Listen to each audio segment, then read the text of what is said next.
Capítulo 11. El universo y la psique. En primer lugar, hay dificultades verbales que tienen que ver con la definición de la vida. Parece que hay materia viva y materia no viva, lo que lleva a preguntas tales como ¿cómo se convierte la materia no viva en viva? No existe tal cosa, en sus términos, como materia no viva. Simplemente hay un punto, que reconoces que tiene las características que has atribuido a la vida, o a las condiciones de vida, un punto que cumple con los requisitos que has establecido arbitrariamente. Sin embargo, esto lo hace muy difícil en una discusión, porque no hay un punto particular en el que la vida se insertó en la materia inerte. No hay un punto en el que haya surgido la conciencia.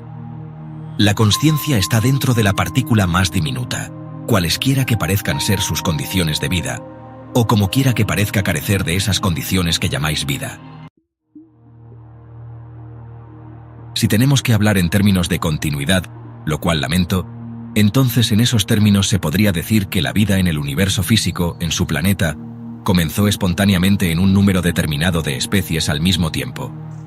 Voy despacio para que el material quede lo más claro posible. Había hombres completamente desarrollados, es decir, de pleno intelecto, emoción y voluntad, que vivían al mismo tiempo, en sus términos, como esas criaturas, que se supone que son los antepasados evolutivos del hombre. Han ido y venido especies de las que no tienes conocimiento. Hay desarrollos paralelos, es decir, hubo simios que alcanzaron sus propias civilizaciones, por ejemplo. Utilizaron herramientas. No eran futuros hombres, ni evolucionaron hasta convertirse en hombres. Es erróneo decir que no se desarrollaron, o que su progreso se atrofió, porque no fue así. Su realidad exploraba las ramificaciones de la animalidad de una manera completamente diferente. Su desarrollo fue paralelo al del hombre en muchos aspectos, en el sentido de que vivían simultáneamente sobre la Tierra y compartían el medio ambiente. Me he referido a ellos en varias ocasiones como curanderos animales, porque el hombre aprendió de ellos. El impacto de muchas de mis afirmaciones del pasado pasa desapercibido, o tal vez las cosas suenan a patadas, pero hay otras condiciones de vida que no percibes, a veces porque tus secuencias de tiempo son demasiado diferentes. Antes de que apareciera la célula más pequeña, en sus términos, existía la conciencia que formó la célula. Las palabras casi me abandonan. Las diferencias semánticas son tan enormes si te digo, la vida vino de un sueño. Tal afirmación suena sin sentido. Sin embargo, así como tu realidad física personalmente depende en gran medida de tu estado de sueño, y es imposible sin él, de la misma manera la primera célula se materializó físicamente, y fue real solo debido a su propia realidad interna de conciencia. En esos términos, había un punto en el que la conciencia se imprimía en la materia a través de la intención, o se formaba a sí misma en la materia. Ese avance no puede explicarse lógicamente, sino solo compararlo con, por ejemplo, una iluminación, es decir, una luz que ocurre en todas partes a la vez, que se convirtió en un medio para la vida en vuestros términos. No tenía nada que ver con la propensión de ciertos tipos de células a reproducirse, sino con una iluminación general que establecía las condiciones en las que la vida, tal como la concibes, era posible, y en ese punto hipotético imaginario, todas las especies se volvían latentes. No hubo ningún punto en el que se introdujera la conciencia, porque la conciencia fue la iluminación de la que surgieron las primeras células.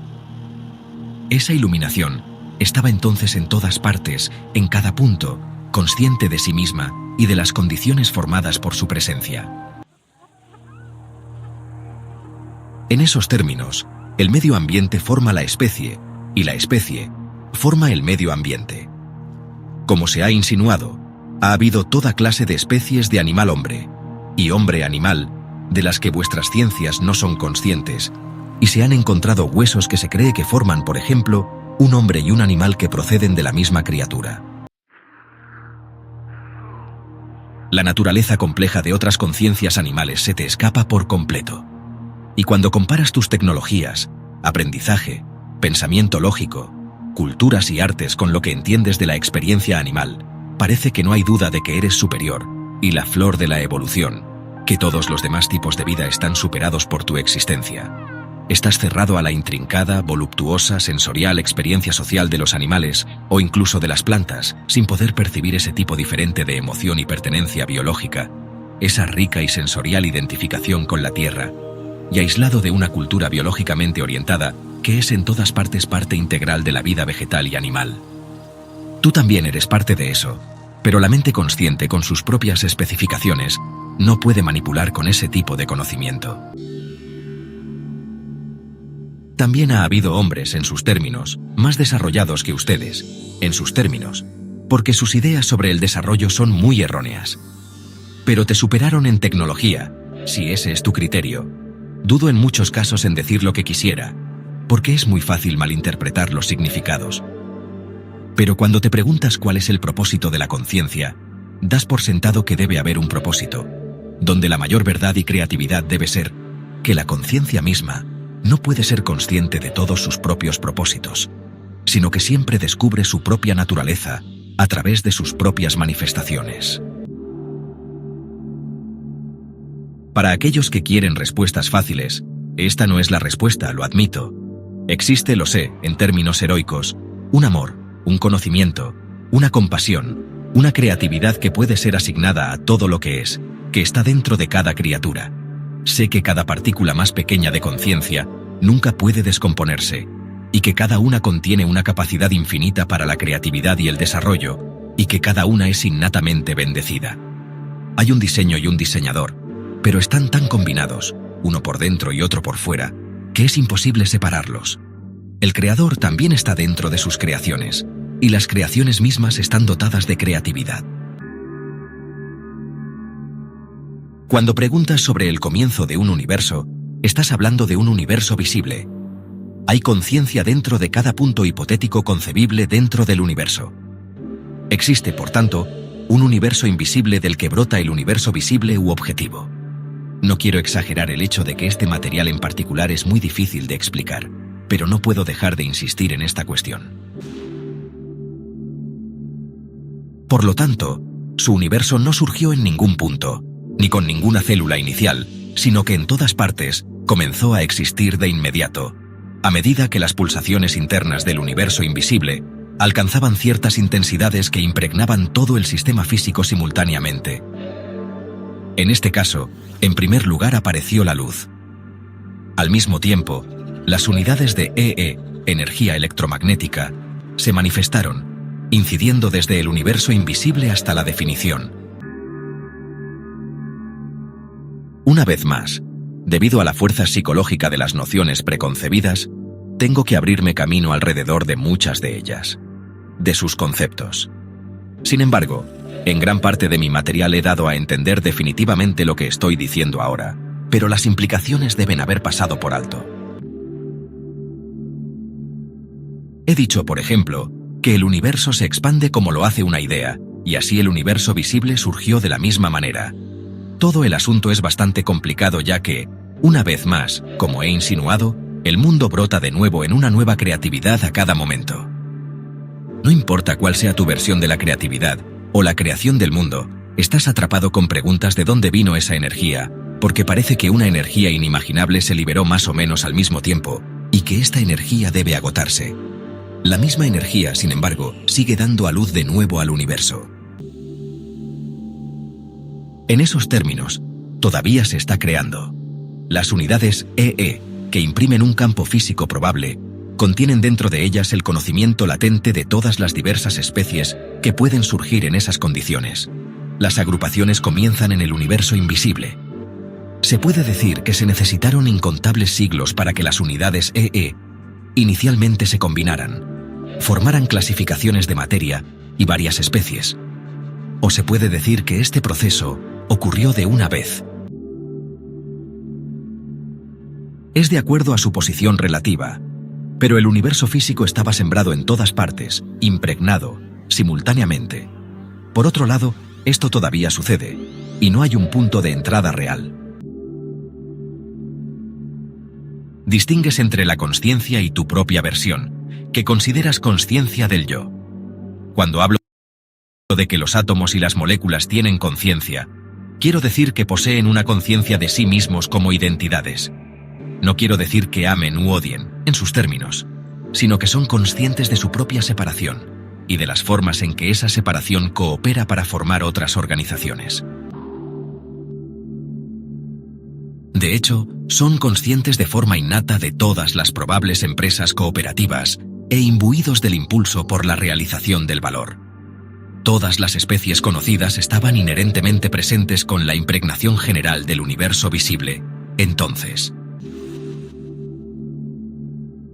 Si el universo fuera una pintura, por ejemplo, el pintor no habría pintado primero la oscuridad, luego una explosión, luego una célula, luego la unión de grupos de células en un organismo simple, luego la multiplicación de ese organismo en otros semejantes, o trazado un patrón desde una ameba o un paramecio hacia arriba, sino que habría comenzado con un panel de luz.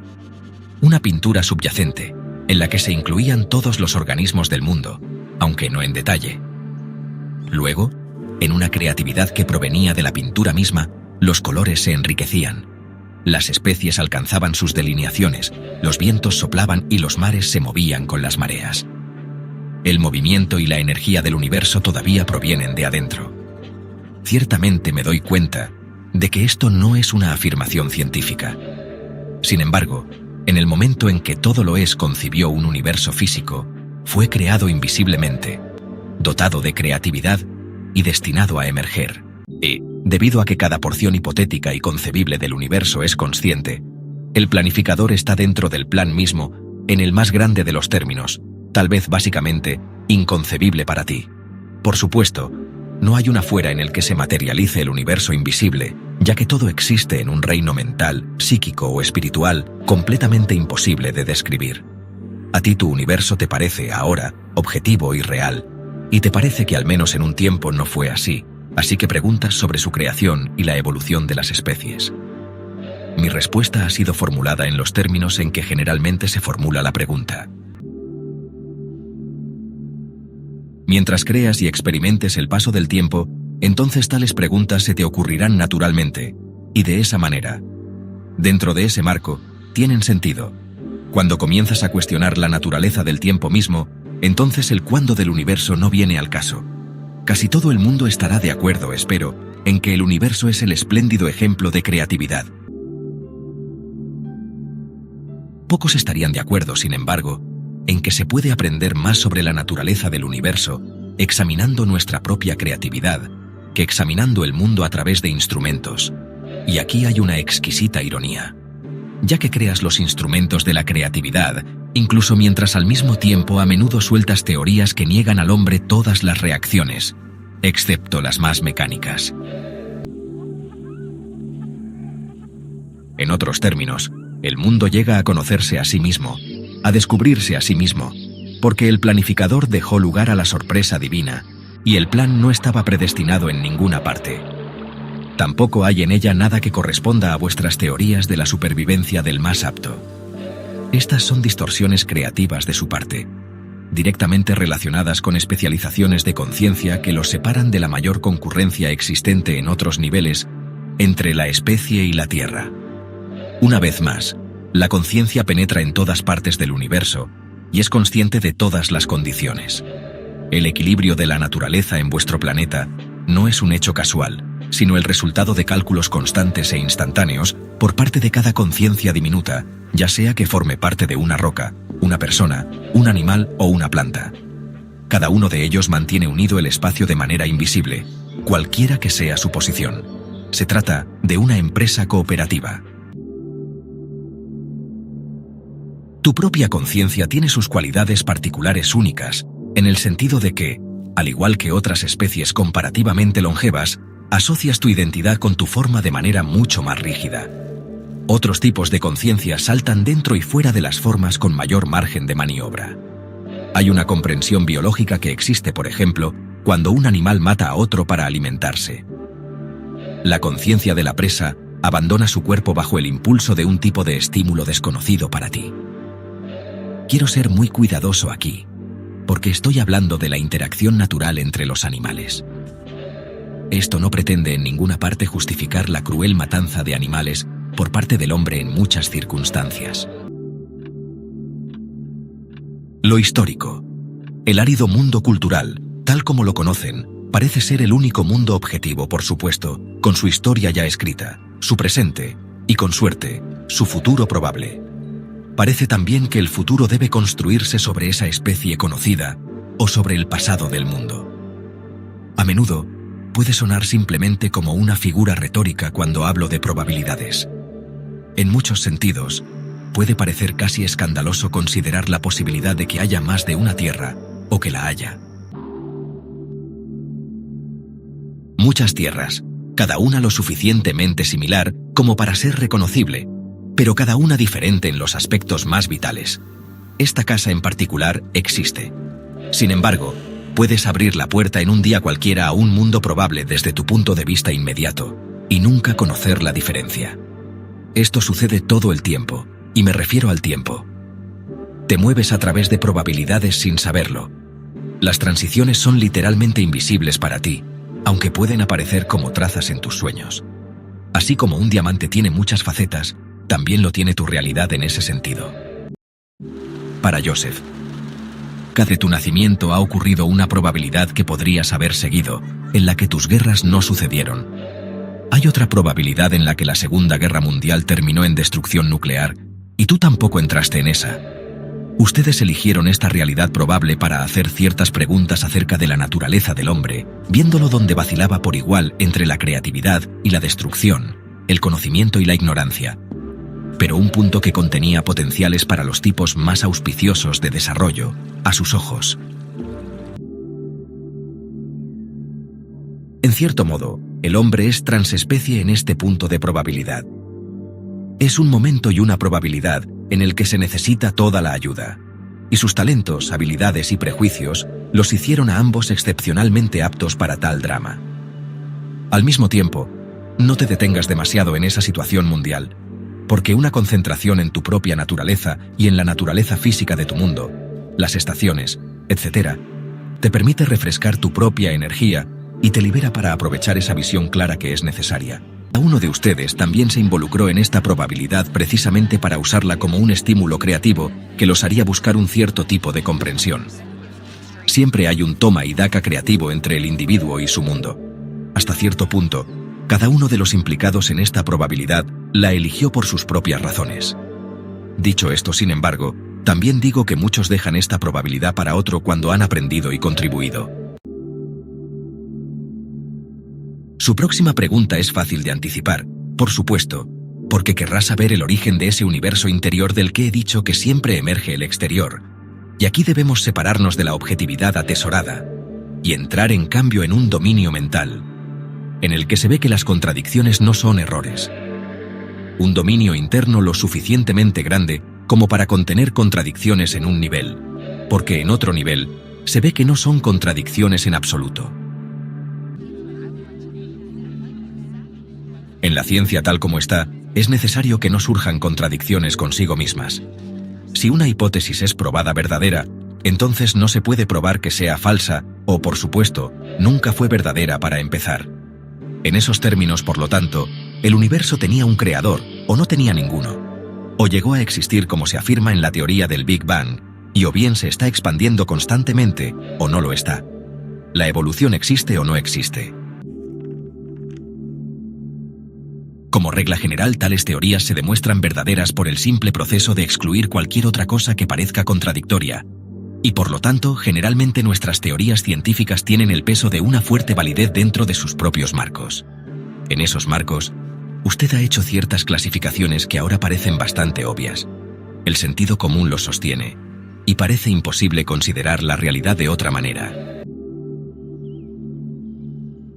Sin embargo, por su naturaleza, tales categorías estructuran tu experiencia de la realidad misma, hasta tal punto que cualquier forma alternativa de percibir la vida parece no solo poco confiable, sino completamente imposible. De este modo, vuestras clasificaciones de varias especies os parecen los únicos tipos lógicos de divisiones que podrían hacerse entre los seres vivos. Sin embargo, es todo lo contrario. Ese método general particular de separación conduce a preguntas tales como: ¿qué especies vinieron primero y cuáles vinieron después? ¿Y cómo surgieron las diversas especies, una de la otra? Esas preguntas son provocadas por sus clasificaciones temporales, sin las cuales no tendrían sentido. Sus clasificaciones a este respecto establecen divisiones exteriores. Ahora bien, estos sirven como puntos de referencia bastante útiles, pero básicamente hablando, no afectan de ninguna manera la experiencia natural de esas diversas criaturas vivientes a las que se refieren como otras especies. Tus especializaciones funcionan siempre y cuando te mantengas dentro del marco, aunque luego debes luchar con las preguntas que tales divisiones conllevan automáticamente. Tal vez sea difícil para ti darte cuenta de eso. Estas son categorías escritas y verbalizadas que de ninguna manera real te dicen nada acerca de la experiencia real o de otras criaturas, sino que solo notan hábitos, tendencias y separaciones de la naturaleza más exterior. Si tu propósito es comprender lo que perciben otras criaturas vivientes, entonces los métodos que estás utilizando son, en el mejor de los casos, miopes, y en el peor de los casos, te derrotan por completo tu propósito. Por ejemplo, no importa qué información o datos recibas como resultado de la experimentación con animales o la disección con fines científicos, y no importa cuán valiosos parezcan ser los resultados, las consecuencias de tales métodos están tan distorsionadas que comprendes menos de la vida que antes. Las respuestas a los orígenes del universo y de las especies se encuentran, me temo, en ámbitos que ustedes han ignorado en gran medida, precisamente en aquellos dominios que han considerado menos científicos, y en aquellos en los que parecía que producirían los resultados menos prácticos. Sus métodos actuales simplemente le brindarán resultados y respuestas fáciles y fabricadas.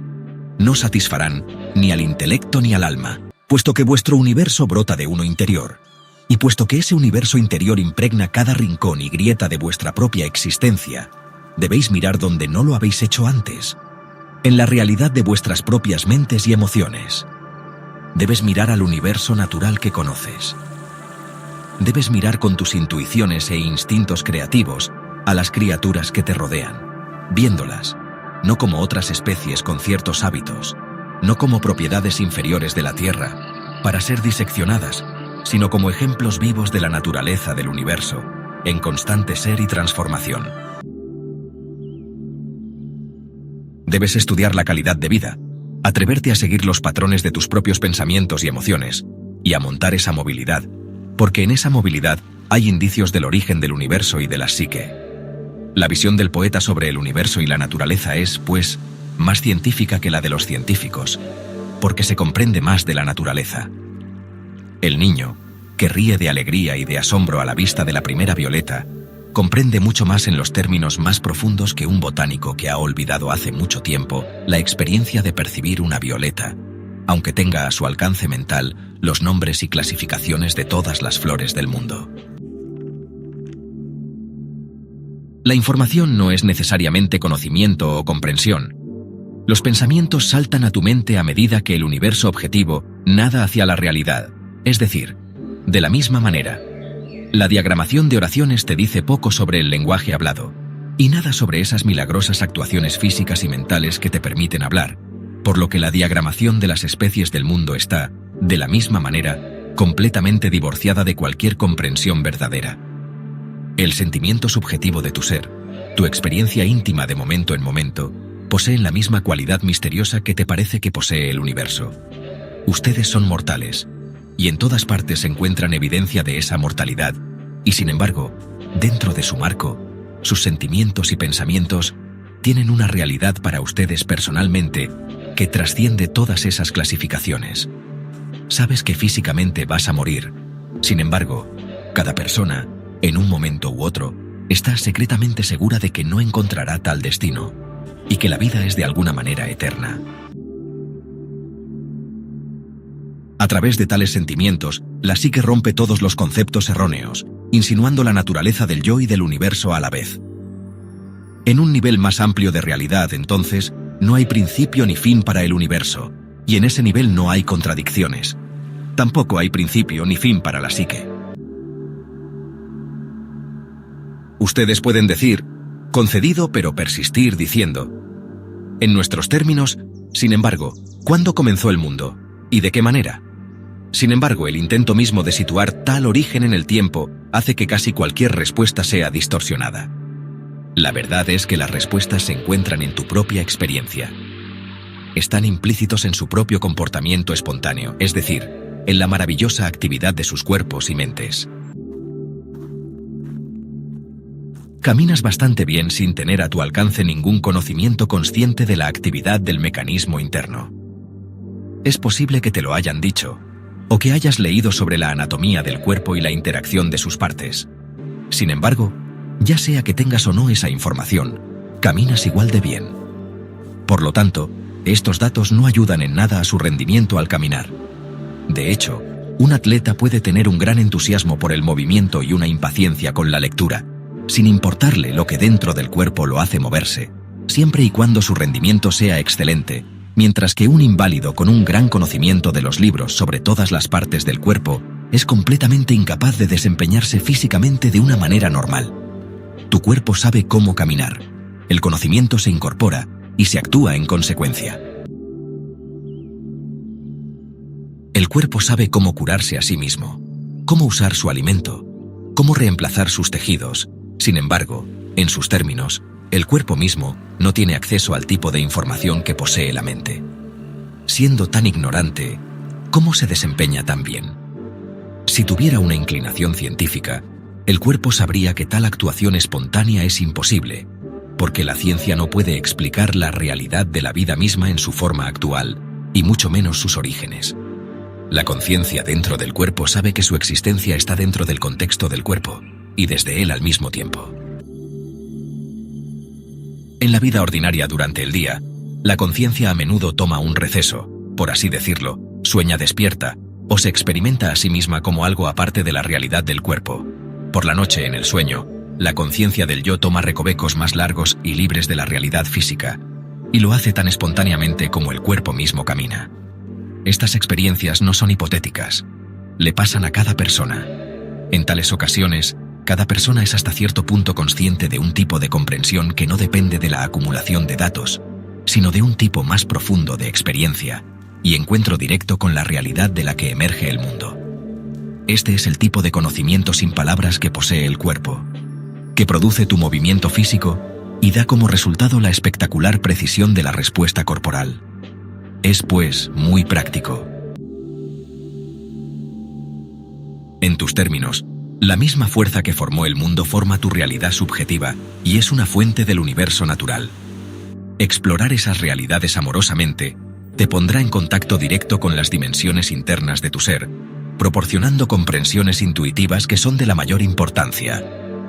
El movimiento del universo aparece en el movimiento de tu propia experiencia íntima, y en esa área aparentemente más nebulosa se encontrarán las respuestas.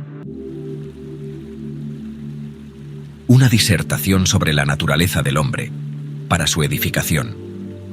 Te das cuenta de que un tigre, siguiendo su naturaleza, no es malvado. Al mirar a tu propia especie, a menudo eres menos amable, menos compasivo, menos comprensivo. Es fácil condenar a los de tu propia especie. Puede ser difícil de entender para ti, pero tu especie tiene buenas intenciones. Entiendes que el tigre existe en un entorno determinado y reacciona de acuerdo con su naturaleza. Lo mismo hace el hombre. Incluso sus atrocidades se cometen en un intento distorsionado de alcanzar lo que él considera buenos objetivos. A menudo fracasa en alcanzar las metas, o incluso en comprender cómo sus propios métodos impiden su consecución. Sin embargo, es tan bendecido como los animales, y sus fracasos son el resultado de su falta de comprensión. Se enfrenta directamente con un mundo consciente mucho más complejo que el de los demás animales, tratando particularmente con símbolos e ideas que luego se proyectan hacia afuera en la realidad, donde van a ser probados. Si pudieran ser probados mentalmente en su contexto, no habría necesidad de una existencia humana física. Aquí hay demasiadas cuestiones complicadas conectadas, por lo que en el mejor de los casos, debo simplificar. Es como si el hombre dijera, ¿y ahora qué hay de esta idea? ¿Qué podemos hacer con él? ¿Qué sucederá si lo lanzamos a la realidad, físicamente? ¿Hasta dónde podemos llegar con cualquiera de las grandes ideas sociales, científicas y religiosas que son tan peculiarmente las ramificaciones de la mente del hombre. Si todos estos temas pudieran ser resueltos mentalmente en algún tablero de dibujo no físico, de nuevo, el gran desafío de la existencia física no sería ni necesario ni significativo. ¿Hasta dónde, digamos, se puede llevar el nacionalismo? ¿Hasta qué punto el mundo puede ser tratado como si fuera externo al hombre, como un objeto? ¿Qué puede aprender el hombre tratando al cuerpo como si fuera una máquina? Como si de un espejismo se tratara. Como si lo impulsara un instinto ciego. Como si estuviera poseído por un alma. Hasta cierto punto, todas estas son reflexiones únicas y creativas que, solo por parte de los animales, se considerarían los logros intelectuales más curiosos y esclarecedores. Los animales deben relacionarse con la tierra, y también el hombre. Así como el animal debe jugar, aparearse, cazar su presa o comer sus bayas dentro del contexto físico del sol, la tierra, los árboles, la nieve, el granizo y el viento. Así, de una manera diferente, el hombre debe perseguir sus ideas vistiéndolas con las realidades elementales de la tierra, percibiéndolas como eventos. Cuando es destructivo, el hombre no busca ser destructivo per se, pero en un deseo de lograr lo que él piensa como una meta particular que para él es buena, se olvida de examinar la bondad de sus métodos. Un animal que persigue y mata a su presa sirve al propósito mayor de preservar el equilibrio de la naturaleza, ya sea que el animal sea consciente de esto o no. Y nuevamente, la intención del animal no es malvada. El hombre consume ideas. Al hacerlo, contribuye a un tipo diferente de equilibrio, del que generalmente no es consciente. Pero ningún hombre actúa verdaderamente con la pura intención de hacer el mal o de ser vicioso. Las tormentas rasgan el cielo de verano, enviando truenos y relámpagos. Los terremotos pueden devastar el campo. Es posible que lamentes profundamente los estragos causados, sabiendo que ni la tormenta ni el terremoto son malos. No solo no tenían mala intención, sino que la condición general corrigió el equilibrio de la tierra. Esto requiere una comprensión única. Soy consciente de ello y, sin embargo, no se puede decir que las tormentas destructivas provocadas por la humanidad sean en última instancia más malvadas que el terremoto. Si bien las obras del hombre a menudo pueden parecer ciertamente destructivas, no se debe culpar a la intención del hombre, ni tampoco se debe cometer nunca el error de confundir al hombre con sus obras. Porque muchos artistas bien intencionados, con la mejor de las intenciones, producen a veces obras de arte de mala calidad, tanto más decepcionantes y deplorables para ellos por la bondad inicial de su intención. Su falta de conocimientos, técnicas y métodos se hace entonces bastante evidente. Al concentrarse demasiado en el mundo de los periódicos y en los informes negativos de las acciones del hombre, es realmente fácil perder de vista de lo que les digo que es la buena intención básica de cada hombre y de cada mujer. Esa intención puede ser confusa, mal ejecutada, enredada en conflictos de creencias, estrangulada por las manos sangrientas de los asesinatos y las guerras, y sin embargo, ningún hombre o mujer la pierde jamás. Eso representa la esperanza de la especie y siempre ha permanecido encendida, como una luz brillante dentro de cada miembro de la especie. Y esa buena intención se transmite de generación en generación. Es mucho más potente esa iluminación que cualquier odio o rencor nacional que también pueda transmitirse. Es imperativo para cualquier tranquilidad que creas en la existencia de la buena intención innata del hombre. Es compartido por todos los demás animales. Cada animal sabe que bajo ciertas condiciones el otro puede luchar o adoptar posturas agresivas o defender su nido. Cada animal sabe que en tiempos de hambre puede ser cazado por otro. Sin embargo, excepto en esas situaciones, los animales no se temen unos a otros. Saben que el otro animal tiene buenas intenciones. Otorga lo mismo a tu propia especie. Ahora, haz una distinción en tu mente entre el hombre y las obras del hombre. Argumentad todo lo que queráis en contra de sus obras, mientras leéis en vuestros periódicos de errores, estupideces, traiciones o guerras. Recoja páginas y resmas de ese material si le conviene. Y bueno, me dirijo no solo a usted o a Ruburt, sino a cualquiera que espere encontrar un atisbo de verdad, paz mental o creatividad. Colecciona libros de los fracasos del hombre. Personalmente, no sé por qué alguien coleccionaría las peores obras de cualquier artista y se complacería en destrozarlas.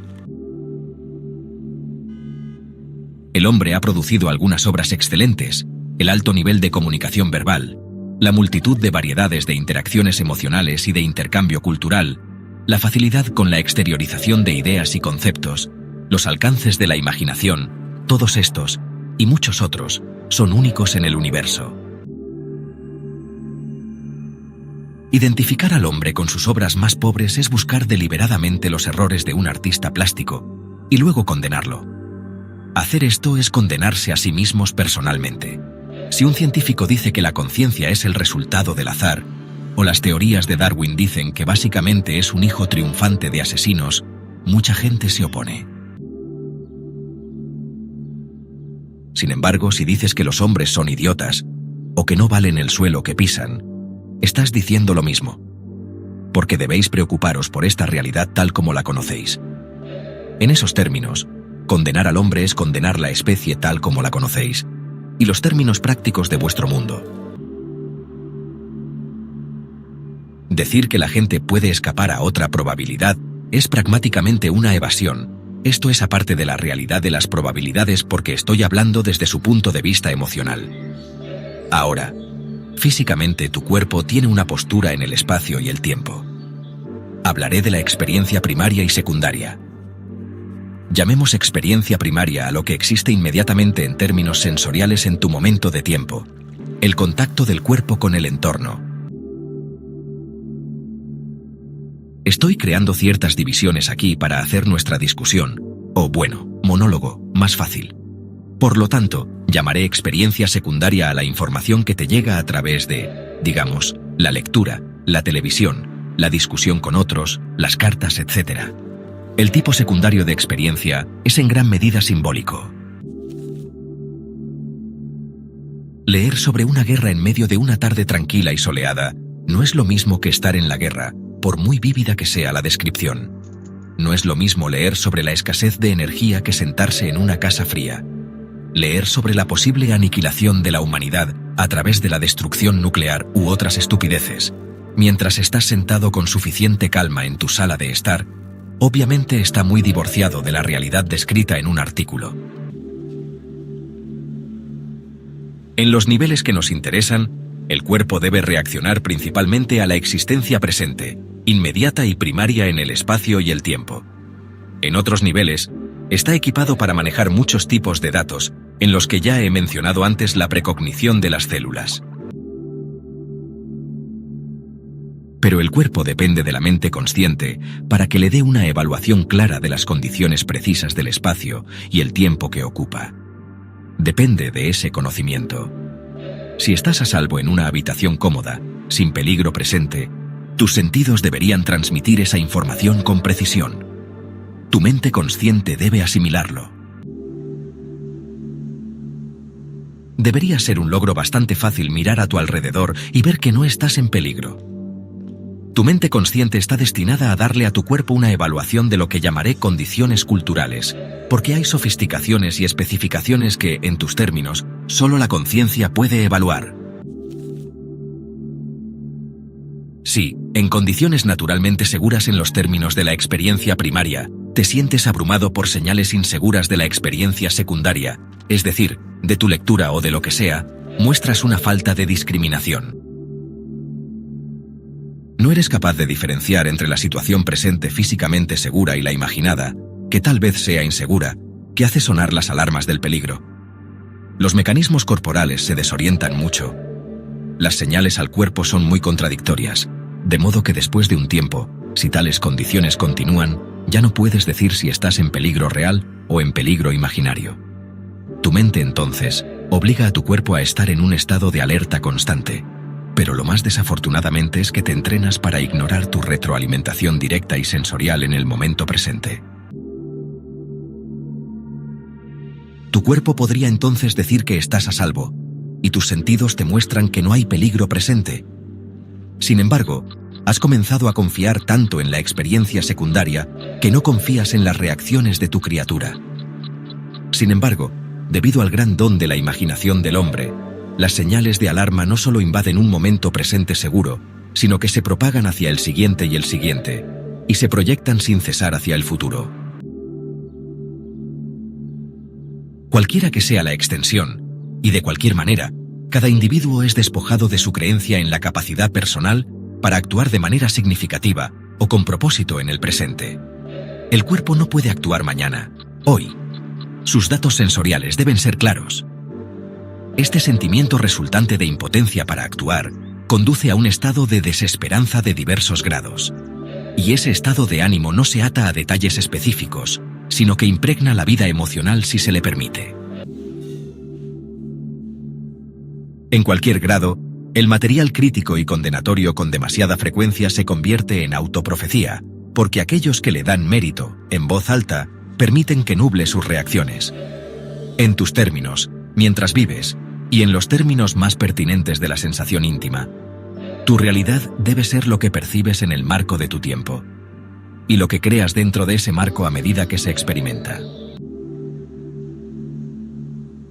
Por lo tanto, les ruego que no se comporten como si el hombre fuera a destruirse a sí mismo en algún futuro, que no se comporten como si el hombre fuera un imbécil, condenado a la extinción, un animal tonto, medio loco con un cerebro enloquecido. Ninguna de las destrucciones profetizadas que el hombre teme tanto es una realidad en tu tiempo, tampoco para todos los profetas críticos a través de los siglos y los precursores de la perdición. La creatividad del hombre se ha destruido a sí misma en esos términos. Hay quienes se dedican a condenar las faltas y faltas de los demás o de la especie misma, y debido a esa actitud, la gran energía y la buena intención del hombre permanecen invisibles. El hombre está en proceso de devenir. Sus obras son defectuosas, pero son las defectuosas obras de aprendiz de un artista genial en ciernes, cuyos fracasos son realmente trascendentales y grotescos, solo a la luz de su genio sentido, que siempre lo guía y lo dirige hacia adelante. Cuando consideras el futuro en tus propios términos, los logros constructivos son tan realistas como los destructivos. En estos términos, cada año de la existencia del hombre justifica de hecho una visión más optimista que pesimista. No puedes colocar la buena intención del hombre fuera del contexto físico, porque fuera de ese contexto no tienes a la criatura que conoces. No se puede decir que la naturaleza es buena, sino que engendró al hombre, que es un cáncer en ella, porque la naturaleza tendría mejor sentido. No se puede decir tampoco que la naturaleza, con N mayúscula, destruirá al hombre si éste la ofende, o que la naturaleza, con N mayúscula, tiene poco uso para su propia especie, sino que solo quiere promover la vida, con V mayúscula, porque la naturaleza está dentro de cada miembro de cada especie. Y sin cada miembro de cada especie, la naturaleza con mayúscula o con N minúscula no existiría.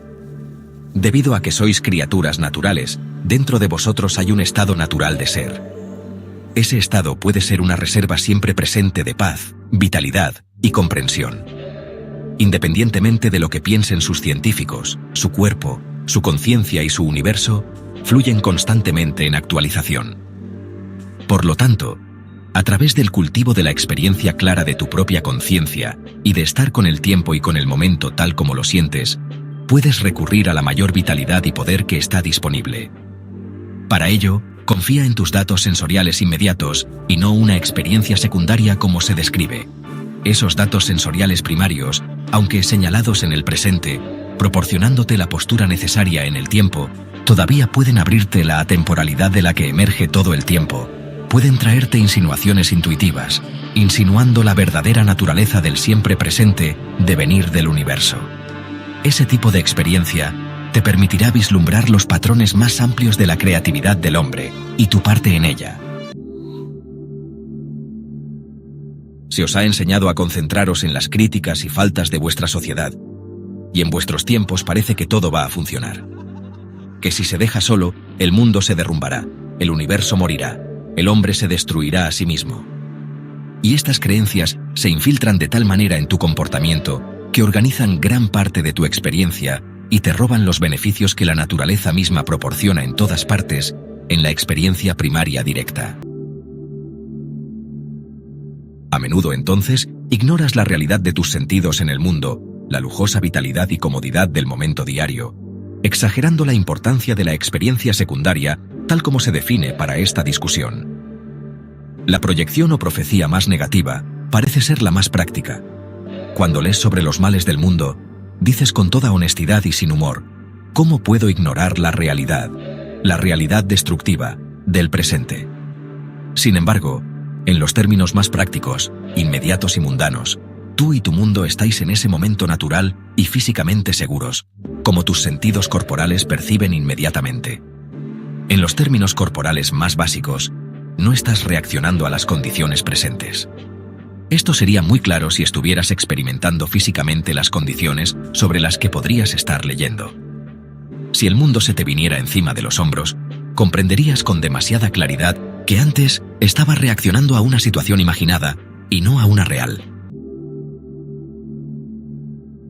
Pero si bien los desastres, imaginados o encontrados de segunda mano, pueden ocurrir de hecho más tarde, son muy diferentes de los que se encuentran físicamente.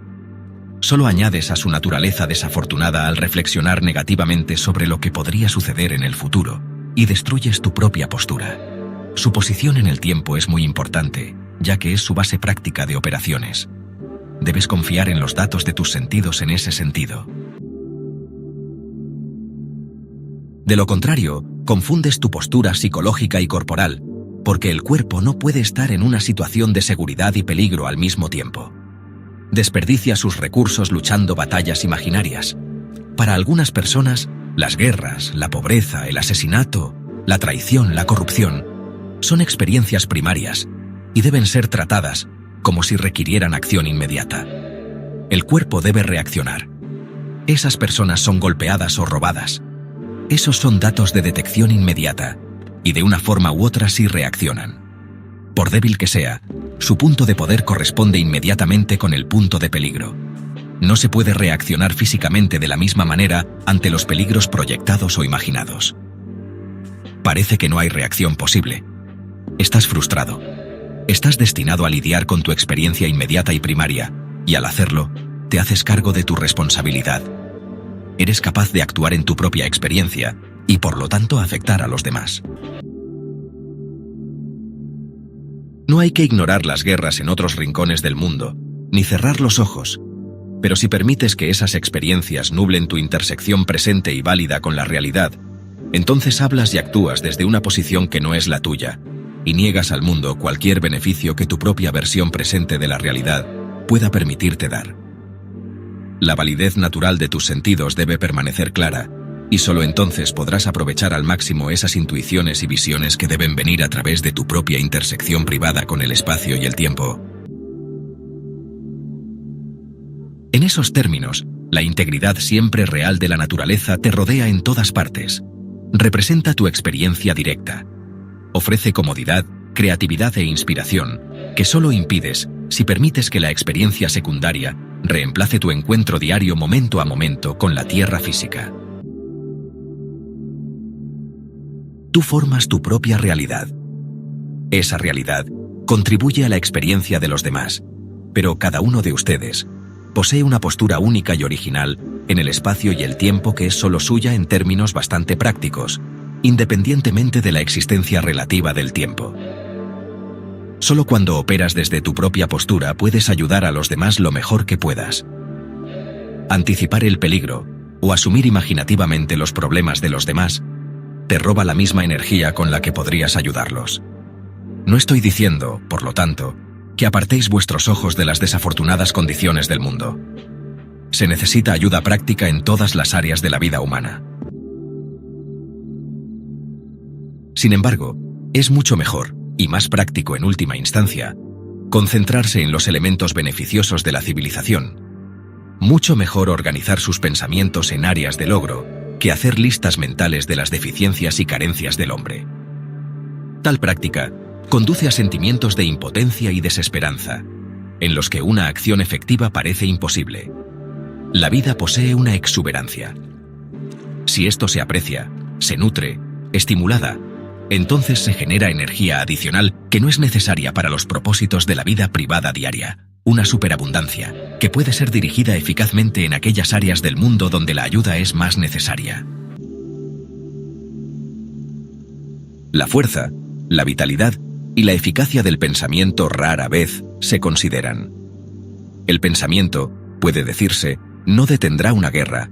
Sin embargo, ¿qué cree usted que inició tal guerra?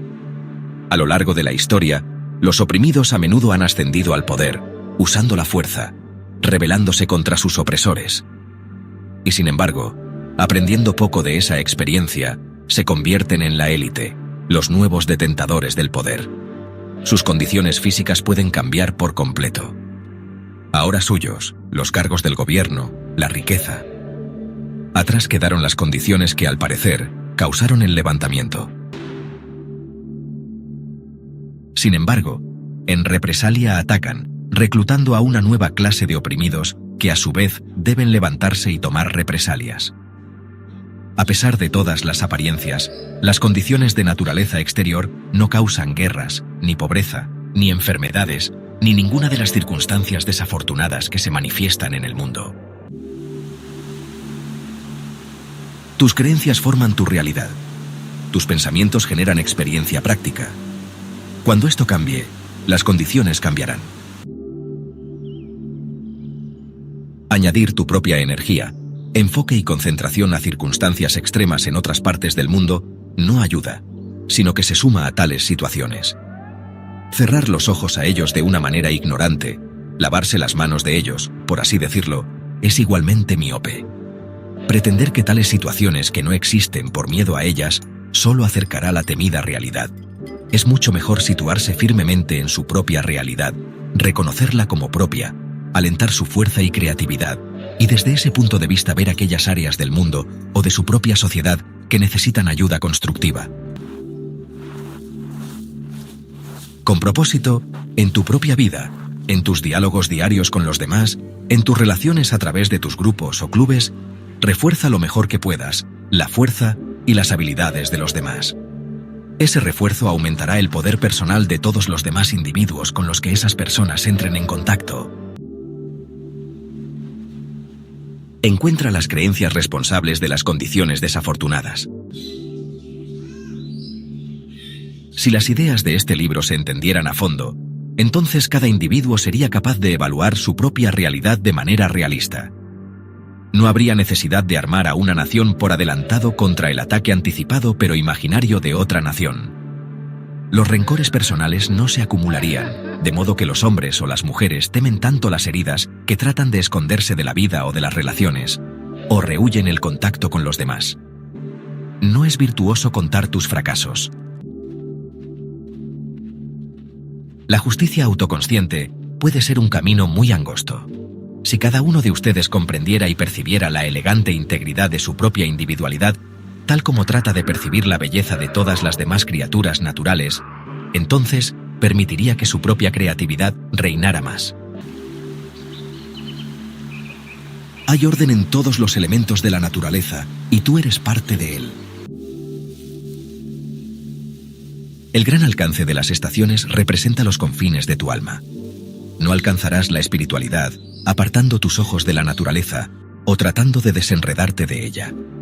No vislumbrarás la vida eterna intentando negar la vida que tienes ahora, porque esa vida es tu propio camino único y proporciona sus propias pistas para que las sigas. Todo lo que es vibra con el deseo. La negación del deseo solo te traerá apatía. Los que niegan el deseo son los más golpeados por él. Cada una de vuestras vidas son episodios en miniatura y, sin embargo, gigantescos, mortales e inmortales a la vez, proporcionando experiencias que encontráis significativamente, abriendo dimensiones de la realidad que no están disponibles para nadie más, porque nadie puede ver la existencia desde vuestro punto de vista. Nadie más que tú puede ser tú. Hay comunicaciones en otros niveles, pero tu experiencia de la existencia es completamente original, para ser atesorada. Nadie de ninguna rama psicológica, por vasta que sea, puede escribir un libro que defina la psique, sino que solo presente pistas y pistas, palabras y símbolos. Todas las palabras e ideas de este libro representan otras realidades internas, es decir, son como las teclas de un piano que tocan otras cuerdas, acordes que, con suerte, se activarán dentro de la psique de cada lector. Cada uno de ustedes está plasmado ahora en el mundo natural, y ese mundo está plasmado en una realidad de la que emerge la naturaleza. Las raíces de la psique son seguras, nutriéndola como un árbol desde la base del ser. La fuente de la fuerza de la psique está dentro de cada individuo, el tejido invisible de la existencia de la persona. La naturaleza es lujosa y abundante en sus expresiones. La realidad mayor de la que brota la naturaleza es aún más abundante, y dentro de esa experiencia multidimensional, ningún individuo es ignorado, olvidado, descartado, perdido o abandonado. En gran medida, puesto que aún estás vivo, estás por supuesto nutrido.